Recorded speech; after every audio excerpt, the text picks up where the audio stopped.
ಘಟನೆಯ ಬಗ್ಗೆ ಮಾಹಿತಿಯನ್ನ ಪಡೆದಿದ್ದಾರೆ ಏರ್ಫೋರ್ಸ್ನ ಅಧಿಕಾರಿಗಳು. ನಿನ್ನೆ ಏನ್ ನಡೆಯಿತು ಅನ್ನೋ ವಿಚಾರದ ಹಿನ್ನೆಲೆಯಲ್ಲಿ ಪೊಲೀಸರಿಂದ ಮಾಹಿತಿಯನ್ನು ಪಡ್ಕೊಂಡಿದ್ದಾರೆ.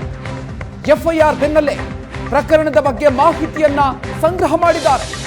ಘಟನೆಯ ಬಗ್ಗೆ ಪೊಲೀಸರಿಂದ ಏರ್ಫೋರ್ಸ್ ಅಧಿಕಾರಿಗಳು ಮಾಹಿತಿ ಪಡ್ಕೊಂಡಿದ್ದಾರೆ. 4 ಏರ್ಫೋರ್ಸ್ ಅಧಿಕಾರಿಗಳಿಗೆ ಪೊಲೀಸರು ಘಟನೆಗೆ ಸಂಬಂಧಪಟ್ಟಂತೆ ಮಾಹಿತಿಯನ್ನು ಕೊಟ್ಟಿದ್ದಾರೆ. ನಿನ್ನೆ ನಡೆದಿರುವಂತಹ ಘಟನೆ ಇದು. ಆರಂಭದಲ್ಲಿ ಕನ್ನಡಿಗನೇ ತನ್ನ ಮೇಲೆ ಹಲ್ಲೆಯನ್ನು ಮಾಡಿದ್ದ ಅನ್ನುವಂತಹ ಒಂದು ಆರೋಪವನ್ನ ಏರ್ಫೋರ್ಸ್ ಅಧಿಕಾರಿ ಮಾಡಿದ ಸಂದರ್ಭದಲ್ಲಿ ಎಲ್ಲರೂ ಕೂಡ ಆತನ ಮಾತನ್ನು ನಂಬಿದ್ರು. ಅದಾದ ನಂತರ ಸಿಸಿಟಿವಿ ದೃಶ್ಯವನ್ನ ನೋಡಿದ ನಂತರ ಈಗ ಎಲ್ಲವೂ ಕೂಡ ಬಹಿರಂಗ ಆಗಿದೆ. ಸೊ ಹೀಗಾಗಿ ಇಡೀ ರಾಜ್ಯಾದ್ಯಂತ ವಿಂಗ್ ಕಮಾಂಡರ್ನ ಈ ಒಂದು ಕೃತ್ಯದ ಬಗ್ಗೆ ಆಕ್ರೋಶಗಳು ವ್ಯಕ್ತ ಆಗ್ತಾ ಇದೆ. ಸೊ ಹೀಗಾಗಿ ಏನ್ ಆಯ್ತು ಅನ್ನುವಂತ ಹಿನ್ನೆಲೆಯಲ್ಲಿ ಇದೀಗ ಏರ್ಫೋರ್ಸ್ ಅಧಿಕಾರಿಗಳು ಬಂದು ಮಾಹಿತಿಯನ್ನು ಪಡ್ಕೊಳ್ತಾ ಇದ್ದಾರೆ.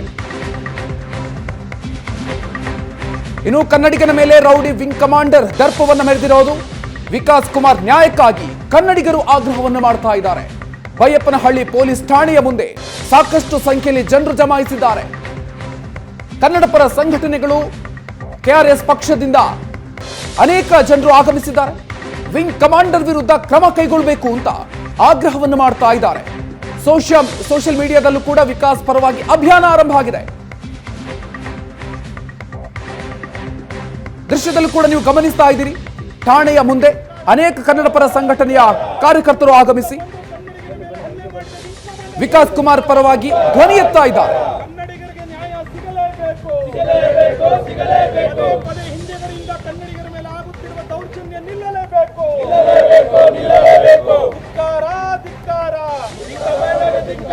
ಕನ್ನಡಿಗರಿಗೆ ನ್ಯಾಯ ಸಿಗಲೇಬೇಕು.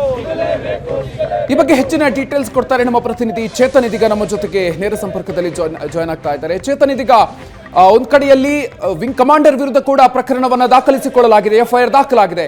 ಸೊ ಇಂತಹ ಸಂದರ್ಭದಲ್ಲಿ ಏರ್ಫೋರ್ಸ್ ಅಧಿಕಾರಿಗಳು ಬಂದಿದ್ದಾರೆ, ಮತ್ತೊಂದು ಕಡೆಯಲ್ಲಿ ಪ್ರತಿಭಟನೆಗಳು ನಡೀತಾ ಇದೆ. ಏನ್ ಡೆವಲಪ್ಮೆಂಟ್ ಆಗ್ತಾ ಇದೆ?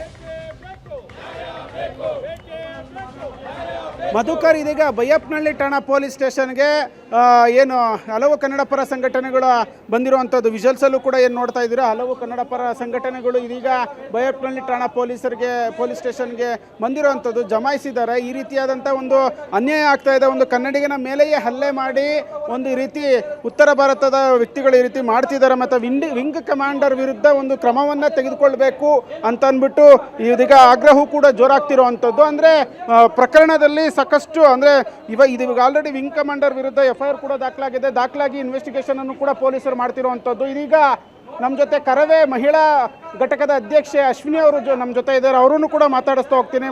ಮೇಡಮ್, ಮೊದಲಿಗೆ ಕನ್ನಡಿಗರ ಮೇಲೆ ಹಲ್ಲೆ ಆಗಿದೆ, ಇದ್ರ ಬಗ್ಗೆ ನಿಮ್ಮ ಫಸ್ಟ್ ರಿಯಾಕ್ಷನ್? ಸರ್, ಖಂಡಿತವಾಗ್ಲೂ ಒಬ್ಬ ಕನ್ನಡತಿಯಾಗಿ ನಾನು ಕೂಡ ಅದನ್ನು ಖಂಡಿಸ್ತೀನಿ. ಕನ್ನಡಿಗರೇ ಆಗಿರಲಿ ಅಥವಾ ಪರಭಾಷಿಗರೇ ಆಗಿರಲಿ, ಬೇರೆ ರಾಜ್ಯದಿಂದ ಬಂದವರೇ ಆಗಿರಲಿ, ಯಾರೇ ತಪ್ಪು ಮಾಡಿದ್ರು ಅದು ತಪ್ಪೇನೆ. ಆದರೆ ಒಬ್ಬ ಅಮಾಯಕ ಕನ್ನಡಿಗನ ಮೇಲೆ ಈ ರೀತಿ ಹಲ್ಲೆ ಆಗಿರುವಂಥದ್ದು ಖಂಡಿತವಾಗ್ಲೂ ಖಂಡನೀಯ ಅಂತ ನಾನು ಹೇಳ್ತೀನಿ. ಮೊದಲಿಗೆ ಆತನೇ ಹಲ್ಲೆ ಮಾಡ್ತಾನೆ, ಆ ನಂತರ ಇದನ್ನು ಕನ್ನಡ ವಾಸಸ್ ಹಿಂದಿಗೆ ಕನ್ವರ್ಟ್ ಮಾಡೋದಕ್ಕೆ ನೋಡ್ತಾನೆ, ಕನ್ನಡಿಗರು ನಮ್ಮ ಮೇಲೆ ಹಲ್ಲೆ ಮಾಡಿದ್ರು ಅನ್ನೋ ರೀತಿ ಬಿಂಬಿಸ್ತಾನೆ, ರಾಷ್ಟ್ರವ್ಯಾಪಿ ಸುದ್ದಿ ಆಗ್ತಾನೆ. ಇದೀಗ CCTV ಇಲ್ಲ ಅಂದರೆ ಆತನ ಮಾಡಿರುವಂಥ ಅನ್ಯಾಯ ಗೊತ್ತೇ ಆಗ್ತಾ ಇರಲಿಲ್ಲ. ಏನು ಹೇಳ್ತೀರಿ? ಸರ್, ಖಂಡಿತವಾಗ್ಲೂ ಇವತ್ತು ನೋಡಿ, ಸೋಷಿಯಲ್ ಮೀಡಿಯಾ ಎಷ್ಟು ಬೇಗ ಎಲ್ಲರ ಮನಸ್ಸಿಗೂ ಮನೆಗೂ ಮುಟ್ಟುತ್ತೆ ಅನ್ನೋದಕ್ಕೆ ಈ ಒಂದು ಪ್ರಕರಣ ಕೂಡ ಒಂದು ಸಾಕ್ಷಿ.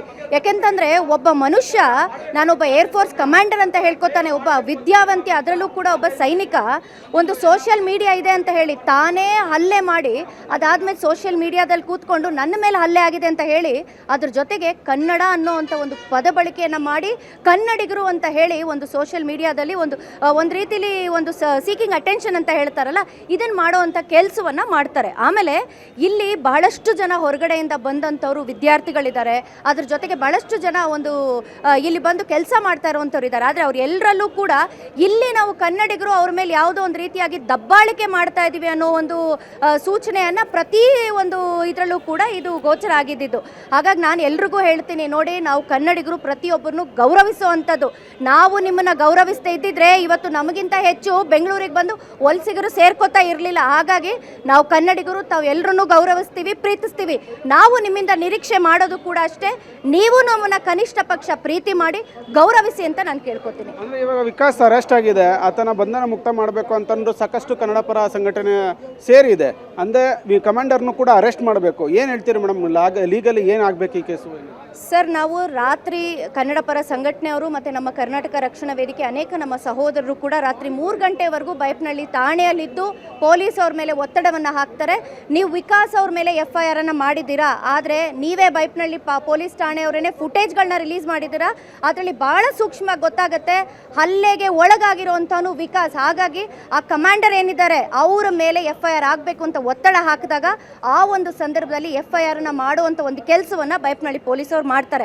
ಆದರೆ ಅದರ ಪ್ರತಿಯನ್ನು ಕೊಟ್ಟಿರೋದಿಲ್ಲ. ಅದಕ್ಕೆ ನಾವು ಬೆಳಗ್ಗೆ ಠಾಣೆಗೆ ಬಂದು ವಿಚಾರಣೆ ಮಾಡಿದಾಗ ಇಲ್ಲಿನ ಇನ್ಸ್ಪೆಕ್ಟರ್ ಅವರು ಆ ಒಂದು ಪ್ರತಿ ಏನಿದೆ ನಮಗೆ ಕೊಡುವಂಥ ಕೆಲಸ ಆಗುತ್ತೆ. ಆದರೆ ಇಲ್ಲಿ ಗಮನಿಸಬೇಕಾಗಿರೋದು ಏನು ಅಂತಂದರೆ FIR ಕಾಪಿಯಲ್ಲಿ ಎಲ್ಲಿಯೂ ಕೂಡ ಆ ಕಮಾಂಡರ್ನ ಹೆಸರನ್ನು ಉಲ್ಲೇಖ ಮಾಡಿಲ್ಲ. ಹಾಗಾಗಿ ನಮ್ಗೆ ಇಲ್ಲಿ ಎಲ್ಲೋ ಒಂದು ಕಡೆ ಅನುಮಾನ, ನಮಗೆ ಎಲ್ರಿಗೂ ಕೂಡ ಅನುಮಾನ ಬರ್ತಾ ಇರೋದ್ರಿಂದ ನಾವೆಲ್ಲರೂ ಕೂಡ ಇವತ್ತು ಕನ್ನಡ ಪರ ಸಂಘಟನೆಯವರು ಅನೇಕ ಜನ ಇವತ್ತು ಇಲ್ಲಿ ಬೈಪ್ನಳ್ಳಿ ಠಾಣೆಯ ಮುಂದೆ ಇಲ್ಲಿ ನಾವೆಲ್ಲರೂ ಕೂಡ ಇರುವಂಥದ್ದು.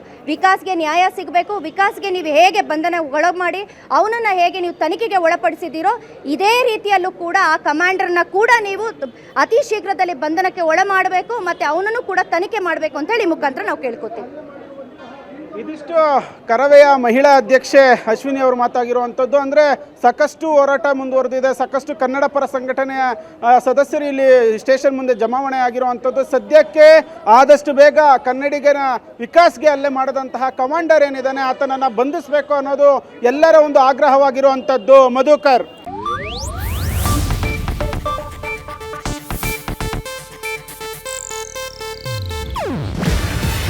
ಇದು ಏಷ್ಯಾನೆಟ್ ನ್ಯೂಸ್ ನೆಟ್ವರ್ಕ್ ಪ್ರಸ್ತುತಿ. ನೀವು ನೋಡ್ತಿದ್ದೀರಾ ಏಷ್ಯಾನೆಟ್ ಸುವರ್ಣ ನ್ಯೂಸ್.